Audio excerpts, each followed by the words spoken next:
in, you know. And I think a part of that has to do a lot with us being sons of God. And when I say son, I'm not just talking like literal gender, like male, but I mean like knowing, stepping into sonship versus being in a slavery mentality when it comes to having a relationship with God.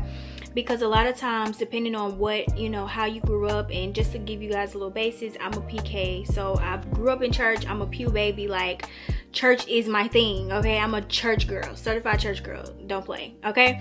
So like, I know the ins and outs.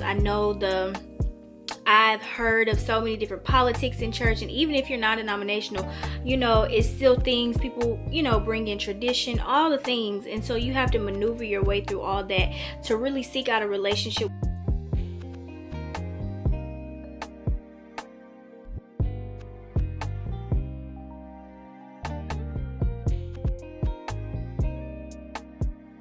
Good morning, Authentic Tribe. What's up? What's popping? What's going on? I hope that you're doing well today when you find this video. But welcome back to the channel.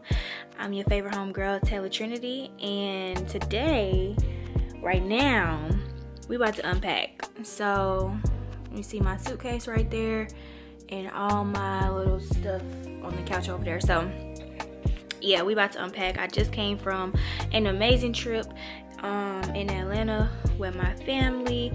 I was able to go, you know, to have the opportunity to drive my parents, and so they could preach.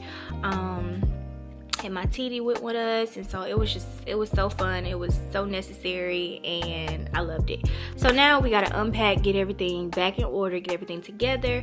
We're gonna spend the day together, and we're also gonna do in a little bit life update so you guys can see what's been popping, where I've been at, and what to expect from here on out. So let's get into this day.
What's up, y'all?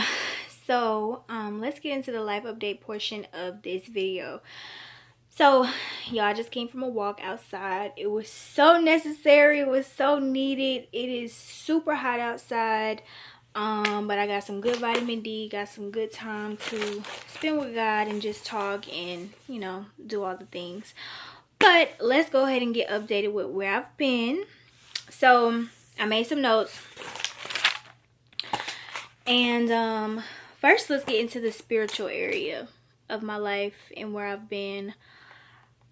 So just to give you guys a little bit of background, in March 2023, I had became a licensed minister. So I got my license as a minister, and then a year later, September 2024.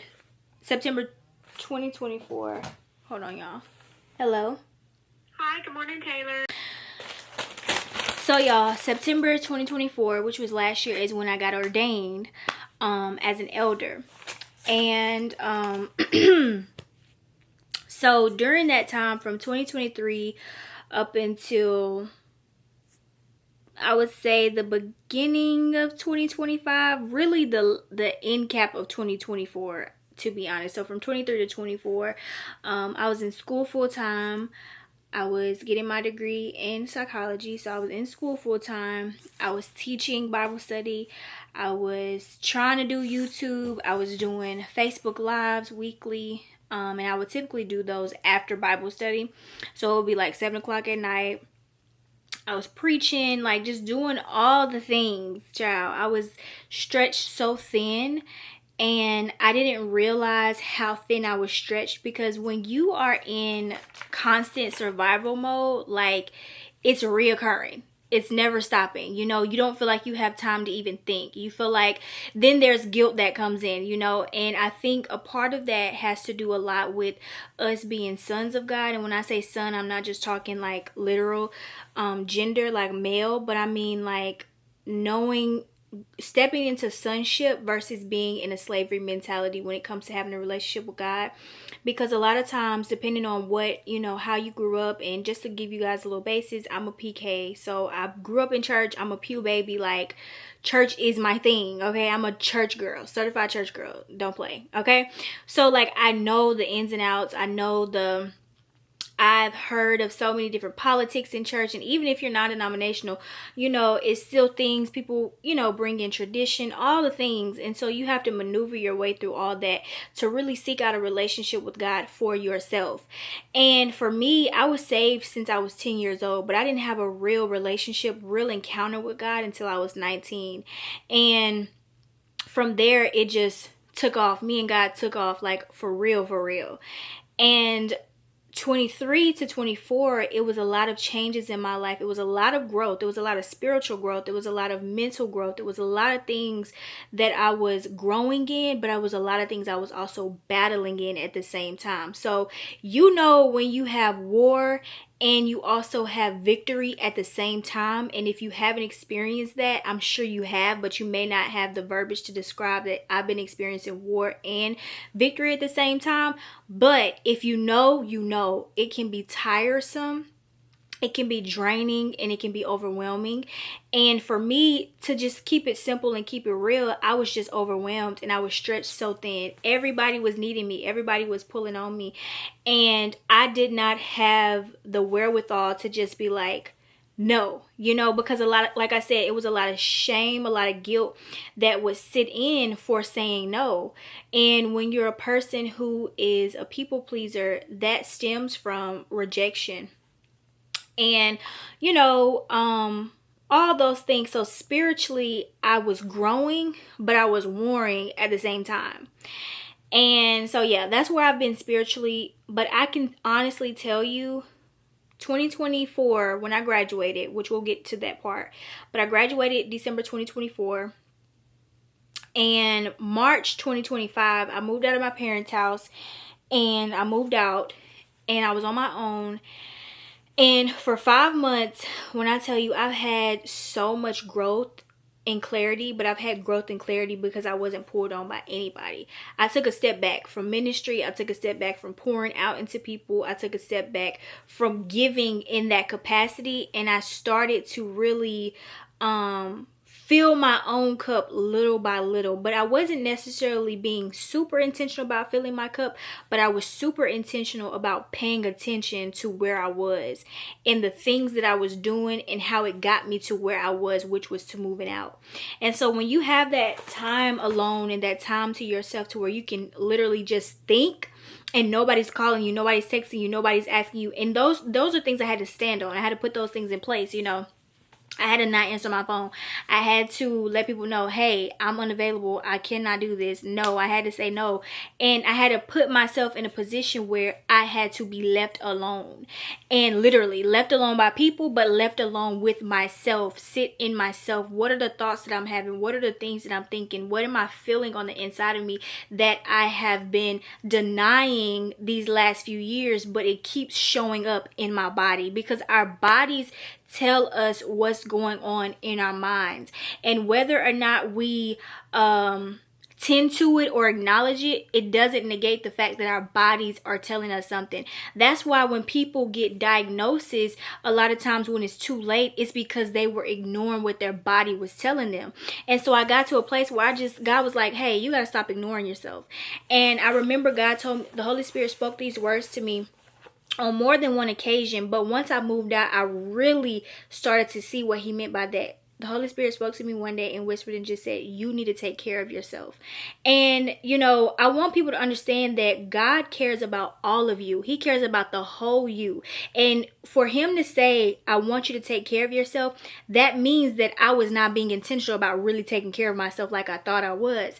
And so when I got in that space of being alone and being by myself, I was able to really take care of myself and be intentional about hearing what my body was telling me, hearing what my thoughts were.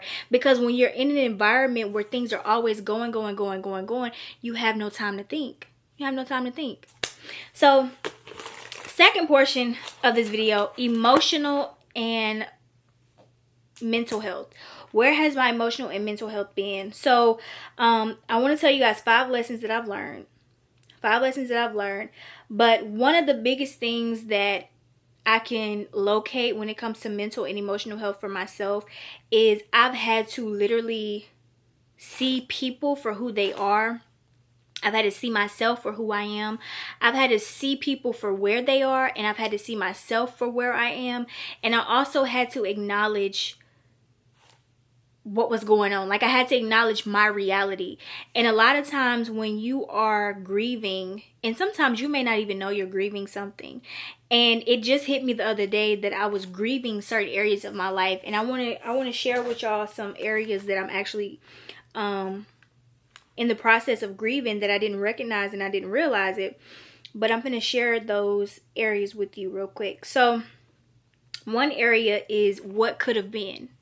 So I didn't realize that because I suffered, I don't want to say insomnia because I can sleep at night, but I won't stay asleep. So one of the areas I can say is what could have been. And that simply means like what could have been. What didn't happen that could have happened.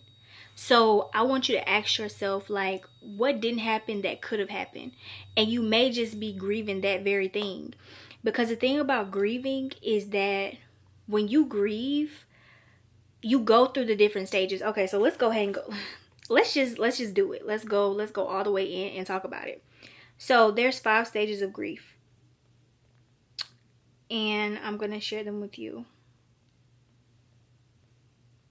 So the first one, and these 5 stages don't come in a certain particular order because you may experience all of them at once. You may experience one of them today, and then you may experience a different one tomorrow. But there is one of these stages that you get to that that solidifies your season of grief is over. Okay, so the denial, anger, bargaining, depression, and acceptance. And acceptance is the stage in grief where you are like, you know what? Okay, this is what it is. This is what it ain't. Let's move on. Okay, so that's the goal that you get to when it comes to grief. So a lot of times when you're in a grieving season or you're grieving something, you experience these different highs and lows of emotions. But really what you're experiencing is these different stages. And we're going to talk about it in a few minutes when I talk about, you know, purpose, the area of purpose in my life and where I am with that. But I was grieving a particular area of my life for about 3 years. And I finally got to the point of acceptance where I really have peace about it and I can move forward knowing what's next for me in this chapter of my life. And so a lot of times if you struggle with staying asleep, maybe you struggle with insomnia or particularly anxiety, or anything centered around that or related to it, depression or anything like that, ask yourself, am I grieving something? Because when you're grieving something, you may feel these things. And there's always, when there's grief, you can always also feel unsettlement. You know, like you feel unsettled. So that was the first area, is what could have been. Second area is lost time. So do you feel like you're behind in a certain area of your life? You could be grieving that. Like you could be grieving lost time. Past versions of yourself, you could be grieving that, like I didn't realize it, but I was grieving one version of myself that I used to be, which was a people pleaser. And when you're a people pleaser and you're stepping out of that and you're stepping into putting your foot down, being clear, being concise, and being direct about your boundaries, your answers, or whatever the case may be, and really understanding your worth and understanding your capacity, you feel some form of guilt because you're saying no when you always used to say yes. And when you always used to say yes, you always felt guilt, but you still feel the same guilt of saying no. But because you don't like the feeling that you get from the guilt, you want to say yes. But when it comes to now you standing on business and saying no, and you still feel that same guilt, there's a temptation that tries to come where you want to say yes, but either way you say yes or no, you still gonna feel that feeling of guilt until you keep practicing and keep doing it and you become comfortable with it. And so you got to ask yourself, do I want the feeling of guilt from saying yes and not doing something that I really don't want to do and I know I shouldn't do, or I don't have the capacity to do? Or do I want the feeling of saying no and I have this temporary guilt, this temporary feeling of guilt, but I have a peace knowing that I'm not doing something I didn't want to do or I don't have the capacity to do? Ask yourself those two questions. And when you really ask yourself the question and you really be honest about it, it helps you grow and it helps you stand on business. Okay? So another area is expectations that you had for your younger self. So like, just say, if you were younger and you had certain expectations of parents, certain expectations of siblings, certain expectations of aunties, cousins, whatever, you may still be grieving that part of that person to be that for you, and they're not that. So that's an area too. Another one is desires of, and this one also can, this can also be put under the umbrella of expectation, so we won't say that one. But another one, which we'll get into a little bit later, is career change. You could be grieving career change. Maybe you have been doing something all your life and now God is putting you in a different position, in a different area, to do something different. And you're grieving the old you because your identity was connected to it. And so now God is like, I want to give you a new identity. I want to show you a new area. I want to show you a new road. I want to give you a new avenue of success. And you're grieving the old because it's what you're used to. It's what you're comfortable with. And so there's moments of discomfort. There's moments of being unsure because you don't know what to expect. But just know that if God told you yes, He gonna keep you throughout the whole time. And one way that I would say I combat fear of the unknown is to remember what God did. So remember the known, okay? You know how God moved previously, so remember the known, and that will help you to fight the fear of the unknown. Remembering the known, and also being wrapped in His love, because the Bible tells us perfect love casts out fear. And so it's not faith. I heard Dr. Anita Phillips say this. It's not faith that's going to cast out fear, but it's love. Accepting God's love is what's going to cast out the fear. So remembering the known of His love is going to cast out that fear of the unknown. And so yeah, those are a few areas that I've been grieving and I didn't realize it, and it's more in depth, but I just wanted to give you that in case you can relate. So mentally and emotionally, that's where I've been. But I want to share with you guys 5 lessons I've learned in the last 5 months. So hold on.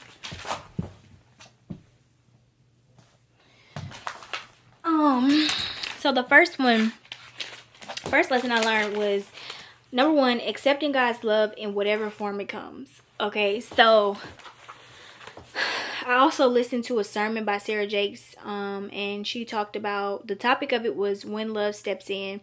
And it was so good because it reminds you that even though you don't have, just say you may not, let's give example, you don't have a father, a biological father, okay?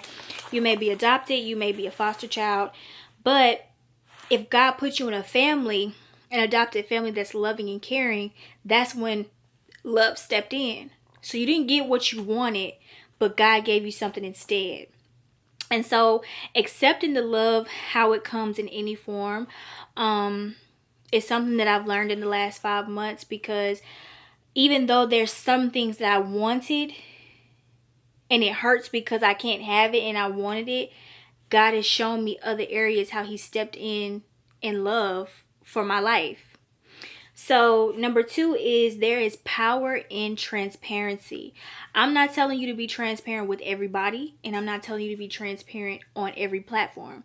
But what I am saying is that when you have those moments and times when you're talking to people that you trust, it's so much power in being transparent. I've learned that through my transparency, it has helped me be delivered and stay delivered. I've learned that through my transparency, it has helped me to be seen, and not just be seen, but be helped, and also to receive the love that God has for me that stepped in. Okay. Number 3 is submitting your emotions to God. Child, this one right here, listen, I am in my mid-20s. I'm 25 years old. And it wasn't until now that my emotions became a lot easier to deal with. Because when you're in your early 20s, when you're in your teens, especially as a female, I can't speak to boys and males because I'm not a male, nor have I been a boy. But as a female, your body goes through so many changes from the time you start your cycle all the way up, like just your whole life. Your body is going through changes. You know, you have a cycle, then you go through pregnancy as a mother, then you go through menopause, then you go through postmenopause, you know. So it's like our bodies go through so many changes.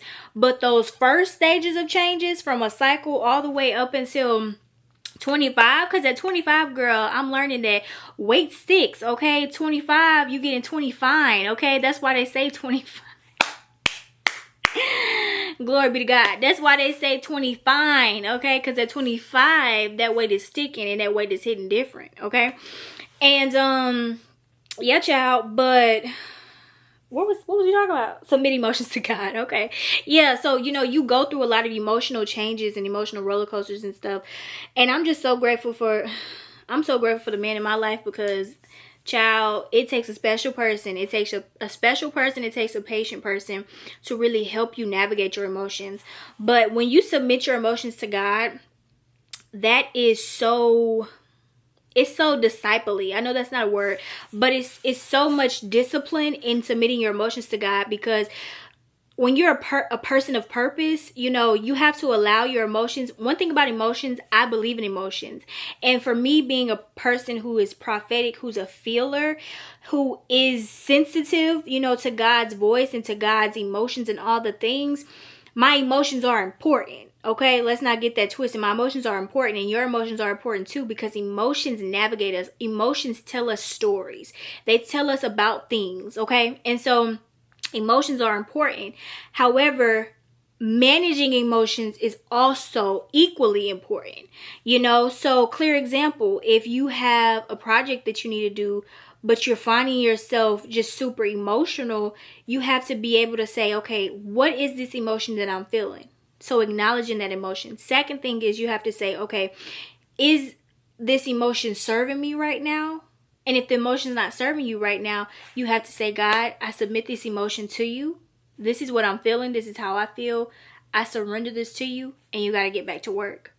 Because you don't want your emotions to run your life. Okay? You don't want them to run your life. Number 4, worship is your weapon. Worship is your weapon. And when I say worship, I'm not just talking about putting on a playlist. Worship is, you know, how you live your life before God. And for me, there's areas in my life that I still struggle with. There's areas that God is, you know, dealing with me about and still going through that process of sanctification. But then there's other areas of my life that, to God be the glory, I have overcome, you know. But I've overcome that through my worship, through continual practices of studying my word, through continual practices of praying. And praying for me isn't just going in my prayer closet and praying, but I pray literally throughout the day. My thoughts are prayers. My tears are prayers. Your tears are prayers. So worship is your weapon, especially during a time of war. Last lesson is starting over is not a setback. Starting over is not a setback. So like I told you guys, I moved out of my parents' house March. So for 5 months I was on my own and I was doing the things, but you know, I had to move back.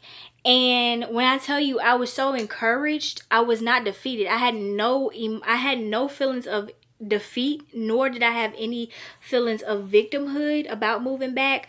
I just look at it as a setback, you know, not even a setback, I'm sorry, but I look at it as a reset. And so yeah, starting over is it's not a setback. It's a reset. It's a reset. So yeah. Physical health, child, where have I been with my physical health? Girl, like I said, that 25 weight sticks, but I'm not just gonna sit here and blame it on my age, because when I was working the last job I was working, it was stressful. I was working in a hospital and it was stressful. And so food became my comfort, child. It became my comfort. And so I was eating good. And then, you know, like when you're in a relationship, you know how we hear about the relationship weight. Girl, it's real. It's real. It's so real. And it's so funny because it's like all my life I've been slim, you know, like my uncle, he used to call me Bones because I've always been skinny. I had another lady who used to call me Mama Long Legs, you know, so it's like the weight was always like, you know, I want to be a little thick. I need a little thickness to me, you know, and now I'm getting it, okay? Now I'm getting it. So, girl, that relationship weight, that happy weight is serious. It's serious business, you know. When you happy, you in love, and, you know, y'all eating good. And the thing about men is that their weight don't be sticking like women's weight be sticking for the most part. You know what I mean? It's like, okay. But now, you know, I love the weight. If I'm honest with y'all, I love the weight, but I just want to recomp it. So to all my girlies who know about recomposition, you know exactly what I'm talking about. I do want to lose a few pounds because for my height, I feel like I'm within the range. I'm 145, but like, or 146, I think it said this morning. I don't think I'm not overweight for my height, but like, I know how I feel at a different weight. So I kind of want to get to like 135, but I want to recomp, you know. So I want to put some fat that I got in some other areas and make more lean muscle, you know what I mean? So that's where I've been, child. I've been eating good and in love and all the things. But as far as where I'm going, girl, we need to hit the gym. We need to go to the gym, okay? And we need to get this body recomped. And also just because my stamina, like, y'all, we have stairs in the house, and I was coming up the stairs and I was out of breath. I was embarrassed because I was out of breath. Yes, I was out of breath. And so yeah, that's where we at physically, okay? And yeah, that's it. I was gonna talk about, you know, the area of relationship, but yeah, I think when it comes to relationship and being in love, is because I've been single. I was single for like 4.5 years.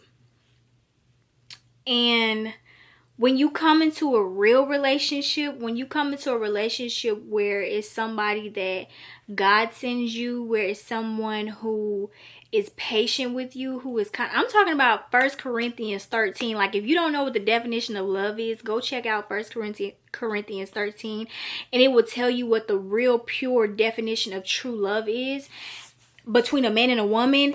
And I'm just like so amazed because I'm literally experiencing that.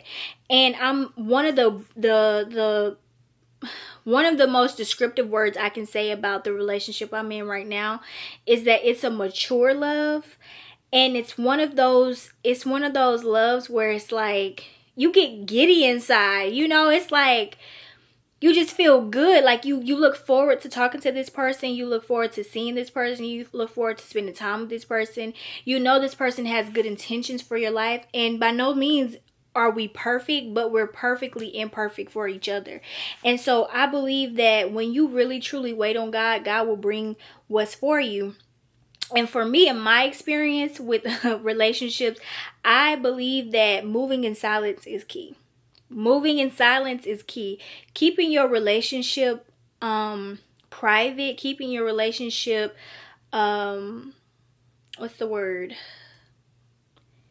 sacred, is so vital to the foundation of your relationship. If you had a baby, if you just had a baby, a newborn, you not letting everybody kiss on the baby. You not taking the baby out. I mean, back nowadays, these folk different nowadays. You know, these kids, not kids, these young ladies are different nowadays. They taking babies out at 3 weeks, 4 weeks, you know. But back in the day, child wasn't coming out. My mama told me, my auntie, she didn't take my cousin out for like 6 months unless it was absolutely necessary, but she didn't really come out the house until she was like 6 months.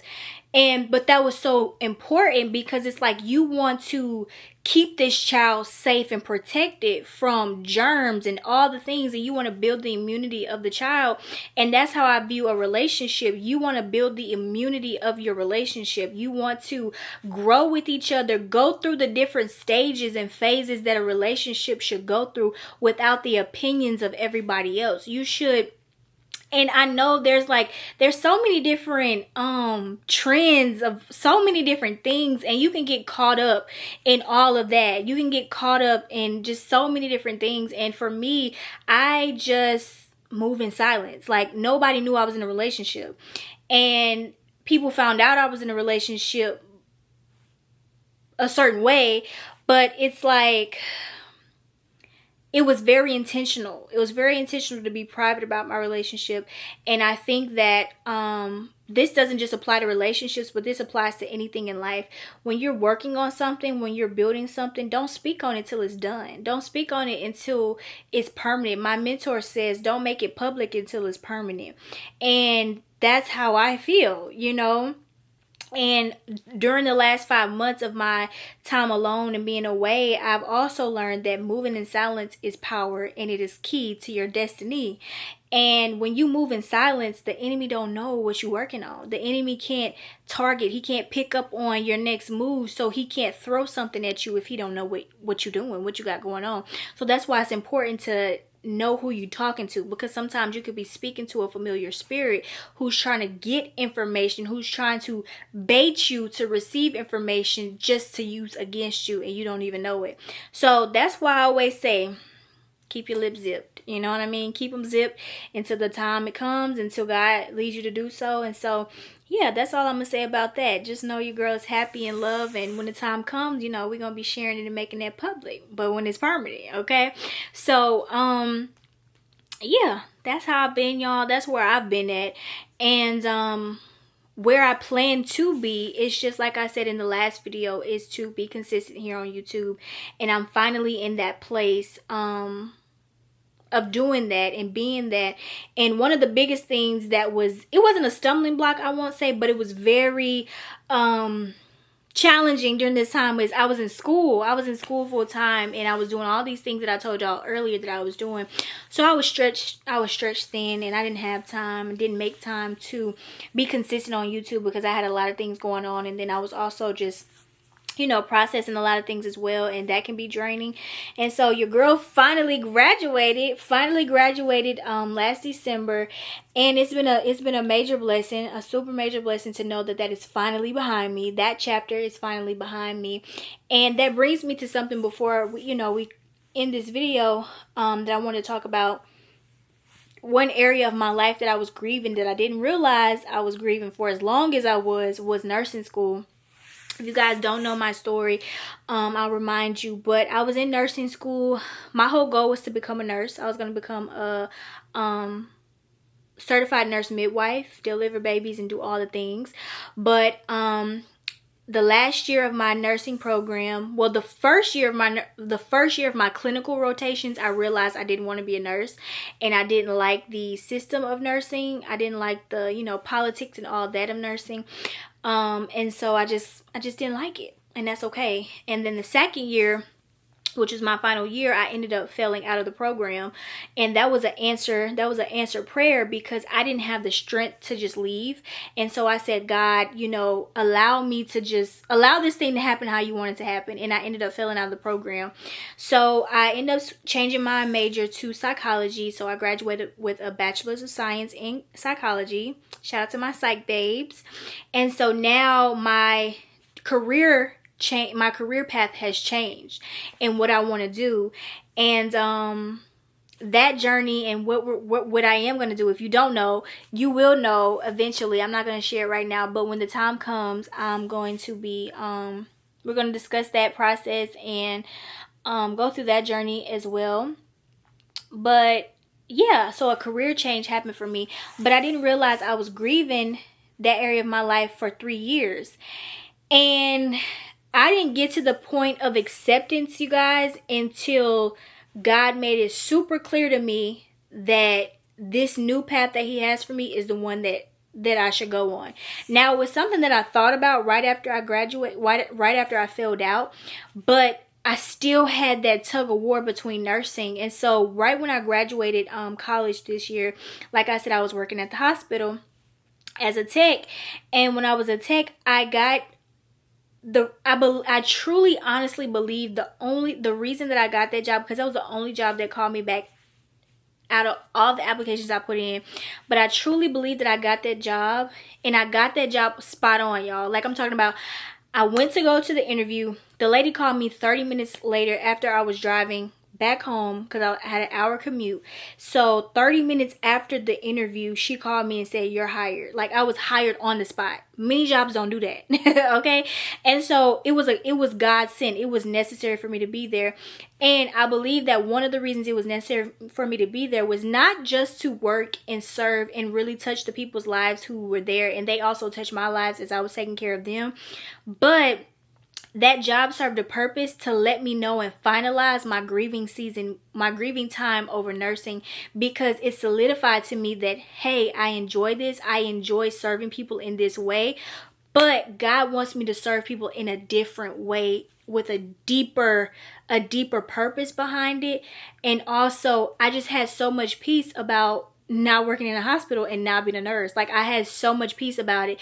And so when God gave me that job, and then he also made it clear to what he wanted me to do, that's when acceptance happened for me. And that's when my grieving over nursing was over.